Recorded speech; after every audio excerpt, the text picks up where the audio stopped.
The next dog that we have for you is Saul, and he is a guy that I've quickly fallen in love with. He's another one of our older dogs. He has that great gray muzzle, and I think it's so cute and endearing. He's just got that great little salt and pepper look to him. We have him listed as about 6 to 7 years old, and aging the dogs when we don't have a history is not an exact science. We've had some discussions back and forth about what his age is, and if you were to adopt Saul and take him to your vet might have a different interpretation of his age. We look at overall body condition, teeth. His teeth are pretty worn, and he's missing some of them, so it makes it harder to judge. Sometimes when they're out as strays, we don't know, what they've been eating, chewing on. Sometimes in kennels, they'll chew on the kennels, and that can have a wearing on their teeth.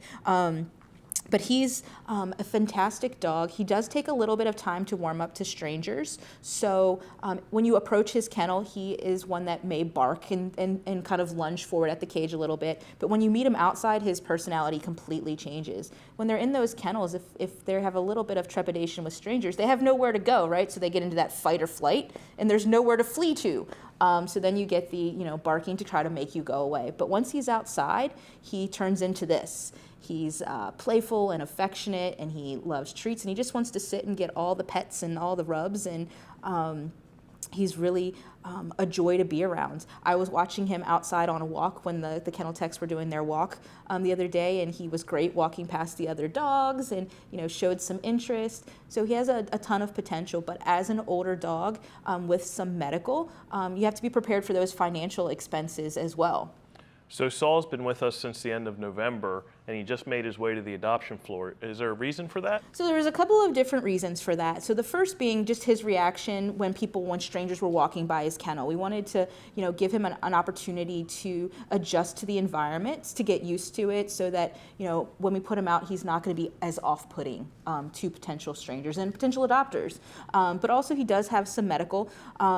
He has a fair amount of allergies that are going on with him, so we want to make sure that we were getting that under control, having him vet checked, having him checked a couple of times. When I first saw him, I thought that he had, some bites and things on him, but all of those marks are actually just as a result of his allergies with his skin and things like that. But then he did have a little bit of a stomach bug a couple of weeks ago, and he just really felt quite bad, and we wanted to make sure that he was healthy before he went onto the adoption floor, so that we weren't going to, set an adopter up with something that, was potentially, very, very sick. So now that he's feeling 100% again and enjoying all of his treats, he's back out on the adoption floor to hopefully find his forever family.